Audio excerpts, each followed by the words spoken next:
بسم الله الرحمن الرحيم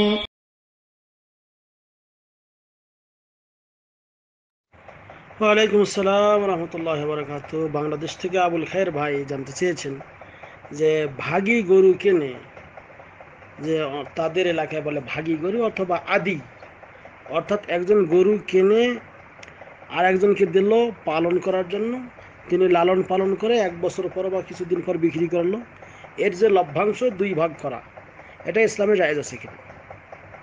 আলহামদুলিল্লাহ ওয়াসসালাতু ওয়াসসালামু আলা রাসূলিল্লাহ। জি সম্মানিত আবুল খায়ের ভাই, আপনি যে প্রশ্ন করেছেন খুব গুরুত্বপূর্ণ কথা। তবে মাশাল্লাহ, আপনার আগ্রহ যে দলিল ভিত্তিক আপনি জানতে চেয়েছেন, এটা আমাদের মুসলমানদের উচিত দলিল ভিত্তিক কথা বলা এবং এটা জানা। তো শোনেন, এটা হলো এক ধরনের আদি। আমাদের এলাকায় বলে আদি, অর্থাৎ আপনাদের এলাকায় বলে ভাগী।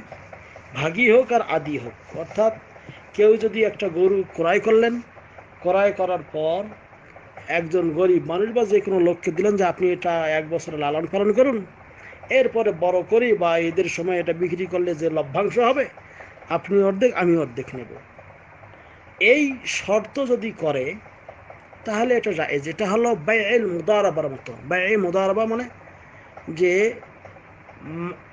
অর্থ একজনের, তিনি অর্থ দিচ্ছেন আর একজন দিচ্ছেন শ্রম। অর্থাৎ আপনি কোনো লোককে টাকা দিলেন 30,000 টাকা, ইনি ব্যবসা করলেন সেই টাকা দিয়ে।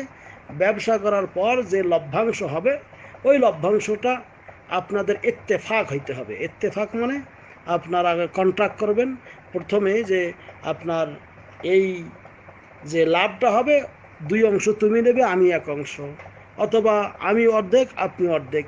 আপনাদের মধ্যে যে ইত্তেফাক হবে, যে কন্ট্রাক্ট হবে, এইটা ভাবে এভাবে কেউ যদি করে এটা জায়েজ।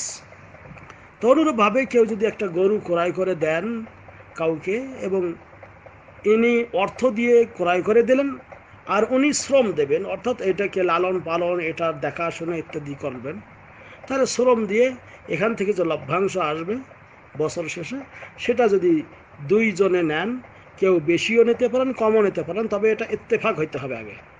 কী রকম, যে আমি 2% নেব, হ্যাঁ সুলুস রব, বা আমি 3 ভাগের 1 ভাগ নেব, বা তুমি 2 ভাগ নেবে আমি 1 ভাগ নেব, এরকম একটা ভাগ হইতে হবে।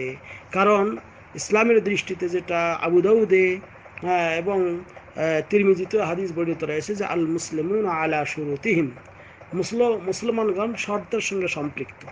তা যদি আপনার এই শর্ত ঠিক থাকে তাহলে ইনশাআল্লাহ এর লভ্যাংশ নেওয়া জায়েজ আছে। তবে কারণ ইবনে কোদামা মুগনি নামে একটা গ্রন্থ, সেখানে রয়েছে ওয়া আজমা আহলুল ইলম আলা জাওয়াজিল মুদারিবা ফিল জুমলা। মূলত পক্ষে এই মুদারিবা ব্যবসাটা, এটা ইসলামের দৃষ্টিতে ওলামায়ে কেরাম এটাকে জায়েজ বলেছেন। তা এই মুদারবা যেটা, সেটা হলো একজন অর্থ দেবে আর একজন শ্রম দেবে।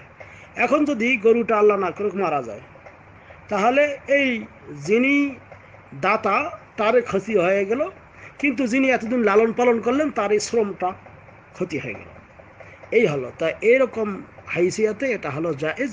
শেখুল ইসলাম ইবনে তাইমিয়া তার কথা হলো লাউ শারাতা ফিল মুদারাবা লিরাব্বিল মাল দারাহিম মুআয়্যানা ফাইন্না হাযা লা ইয়াজুজ বিল ইত্তিফাক। তবে যদি মানে আপনি কোনো অর্থ দিয়ে বা আপনি গরুটা ক্রয় করে দিয়ে যদি শর্ত করেন যে আমাকে তোমার 10,000 টাকা দিতে হবে, তোমার লাভ হোক আর না হোক, এই রকম যদি কেউ করে তাহলে এটা লা ইয়াজুজ, এটা জায়েজ না।